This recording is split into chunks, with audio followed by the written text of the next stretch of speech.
you can see there's a certain amount of regularity over on the left, but mostly this looks really complicated. It looks, in many respects, quite random. When I first saw this back in the early 1980s, it was a real shock to my intuition. I mean, from doing engineering and so on, we're used to the idea that to make something complicated should take a lot of effort. But here, sort of out in the computational universe, it seems to just be sort of happening for free. I think this is something very, very fundamental. I mean, when we look at systems in nature, there often seems to be some secret that they have that lets them make all the stuff that's just incredibly much more complicated than anything that we as humans typically make. And I think this Rule 30 phenomenon is at the heart of that secret of nature. And really, what it is that out there in the computational universe, when one isn't constrained by somehow having to foresee what the systems one's setting up are going to do, it's actually pretty common to have even very simple rules that produce immensely complex behavior. Well, I've spent years sort of understanding what this really means and trying to build up, as the title of this big book that I wrote at some point says, trying to sort of build up a new kind of science that's based on what one sees here. So I found out that lots of sort of long-standing mysteries one could start to make progress on, lots of new kinds of models of things in biology and mathematics, even at the most fundamental levels in physics, and also some new general kinds of principles. So the biggest of those principles is something I call the principle of computational equivalence. So here's how that works. Let's look at all these systems, cellular automata, systems in nature, whatever. In sort of a modern paradigm, we can think of all of them as doing computations. They get set up in some way, then they run, then they produce some kind of result. Well, an important question is how these computations compare. One might have thought that sort of every system would do a fundamentally different kind of computation. But the first big point that's actually been known since the 1930s is that there exist universal computers, systems that when fed appropriate programs can do any possible computation. And of course that's an important idea because it's the idea that made software possible and led to the whole computer revolution and all sorts of modern technology. Turns out there's more, and that's what the principle of computational equivalence is about. Because it says that out in the computational universe, when one gets beyond really trivial systems, essentially every system achieves a sort of maximal computational sophistication. You don't have to build all that technology and detail to get sophisticated computations. There are sort of zillions of systems just lying around in the computational universe that already do it. Well, this has all kinds of consequences. One of them is that if you actually want to make a computer, you can expect to do it out of much simpler components than you thought. And like if you're trying to do nanotechnology, for example, it suggests that instead of having to sort of shrink down large-scale mechanisms that we know work today, we should instead be going the other way around, just sort of starting from simple molecular forms, understanding how to assemble them, a bit like a cellular automaton, to be able to make them compute. Well, there's also a very important theoretical implication of the principle of computational equivalence that has implications actually for biomedicine. It's the thing I call computational irreducibility. I mean, traditional physics, for example, has tended to pride itself on being able to predict things. When you make a prediction, what you're really saying is that you as the predictor with your mathematics or whatever are so much smarter than the system you're predicting that you can work out what the system you're predicting will do with a lot less computational effort than it takes the system itself. Well, the principle of computational equivalence says that you often won't be able to do that, because the system itself will be sort of just as computationally sophisticated as you are. So the behavior of the system will seem computationally irreducible to you. And the only way you'll be able to work out what the system does is effectively just by explicitly tracing each step in its evolution. Well, we often think it's convenient to simulate the behavior of systems, but what computational irreducibility means is that simulation is not just convenient, it's fundamentally necessary. That's really the only way to find out what the systems will do. And knowing that one has to simulate each step, it sort of puts a lot more pressure on, for example, having the computationally best underlying model for the system, sort of having the most minimal representation of the system so that one can take sort of the computations, the simulations, as far as possible. Okay, so there's lots to learn from studying the computational universe. Let's talk a little bit about how it relates to biological systems. I suppose the big issue there is just how much theory can there ever be for biology. I mean, it could be that sort of everything we see in a modern biological system is just some frozen accident from the history of natural selection or something, and sort of with traditional intuition that sort of whenever you see something complex, it must be the result of something somehow correspondingly complex, like the whole history of biological evolution. It seems kind of reasonable that that would be the case. Once we've seen things like Rule 30, though, we might start thinking that actually some of this complicated stuff that we see in biological systems might have much simpler causes. Let me mention one case that I happen to have studied in some detail. It has to do with mollusks. Let's see if I can find a friendly mollusk here. Bad start. Let's see. Okay, let's see if we can get a friendly mollusk to appear. Oh, that is a very bad sign. Here we go. There's our friendly mollusk. Okay. So mollusks have shells, and they grow effectively one line at a time there. On the growing lip, the edge of this shell, there's a line of cells that secrete pigment. And one can make a model of that using a cellular automaton. The question one can then ask is sort of what cellular automaton, which rule? Well, let's just, what about just trying out sort of all the possible rules? Let me just, okay.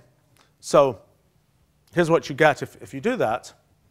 Here's the remarkable thing. If you sort of abstractly look at the computational universe of possible cellular automata, one sees various classes of behavior. And if one looks at the actual mollusks of the Earth, here are a few examples, their pigmentation patterns turn out to fall into exactly the same classes.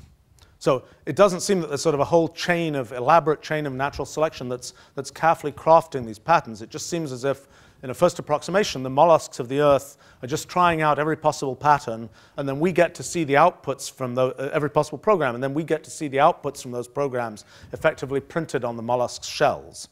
There's sort of a curious kind of predictive biology that's possible here.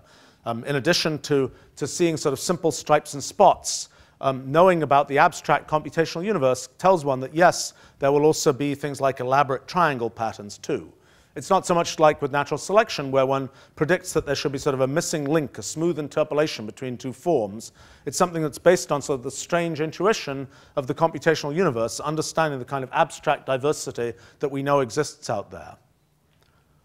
Well, so how can we use intuition from the computational universe to think about biological systems in general? Let me start perhaps sort of painting some pictures of that. I mean, one big question is how we should think about mechanisms in biology. I mean, 50 years ago, there was the big idea that ultimately biology is based on digital information in the genome. What about biological processes? How should we think about those? Are they all sort of governed by mathematical equations? Are they governed by something like logic? Or is it something more like simple programs, sort of a whole diverse collection of those? Is that really the paradigm that we should be using, that perhaps will let us really start understanding lots more? Well, let's say that what's happening in biological processes is a lot like lots of simple interacting programs. What does that mean? Well, all those issues like computational irreducibility are going to come up. So if you say, is such and such a structure going to grow forever in a biological system, that may be an irreducible and effectively undecidable question. Somehow, when one looks at current biology, a lot of biological explanations still sound very mechanical. I mean, one's saying the level of this goes up, so the level of that goes down, and so on, like a mechanical lever or something. Well, in the computational universe, it's a lot more like this will be computationally irreducible, so it will seem kind of random, or there's pockets of reducibility here that we can use to control the system, or whatever. It's kind of a different set of ways to think about things, a different paradigm.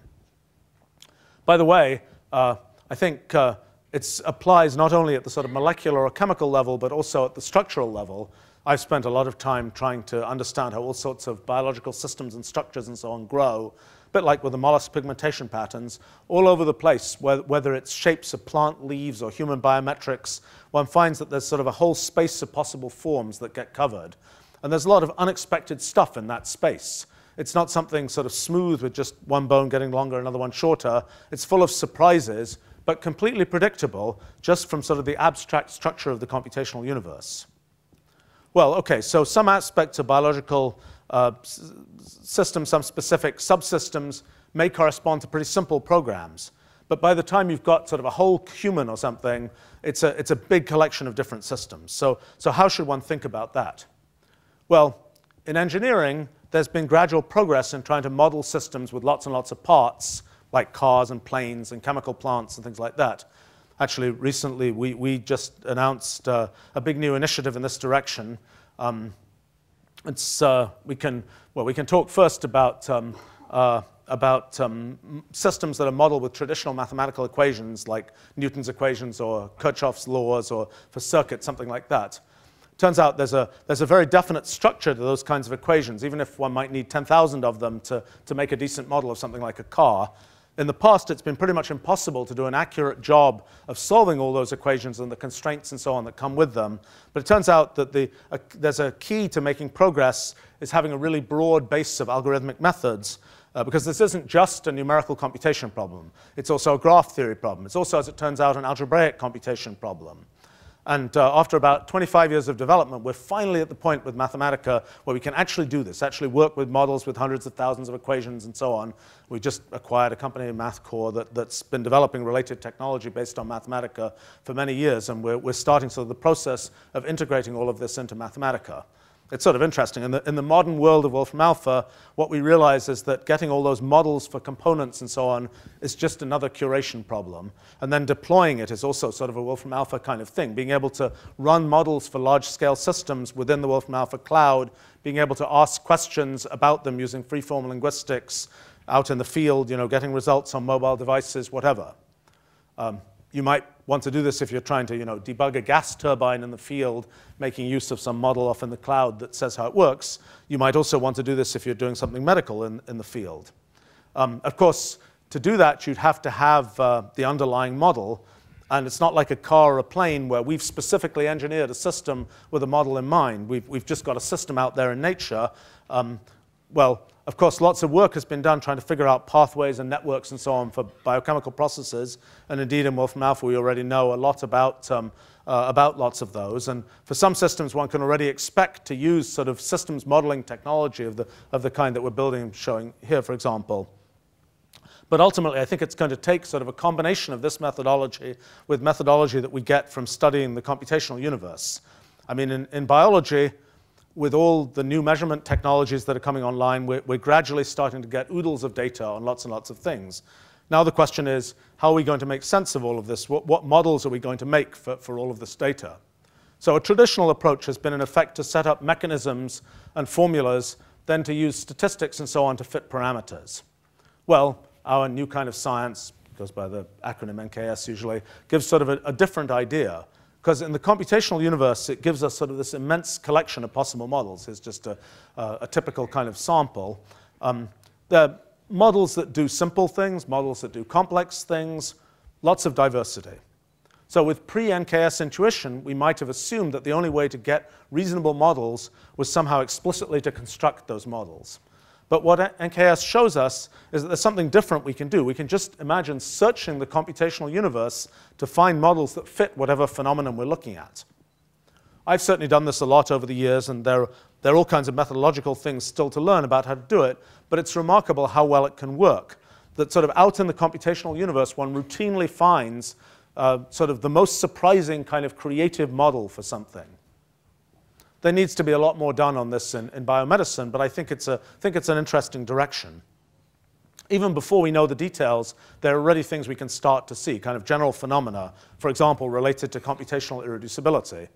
It's interesting to sort of compare a biological system with a big computer program, like an operating system or something.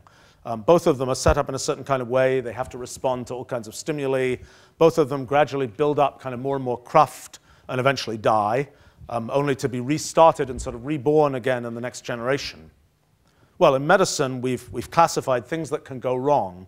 We've got our ICD-9 codes or whatever else. We can imagine doing the same kind of thing for an operating system. I mean, you'd have a section, diseases of the display subsystem, memory allocation failure, all those kinds of things.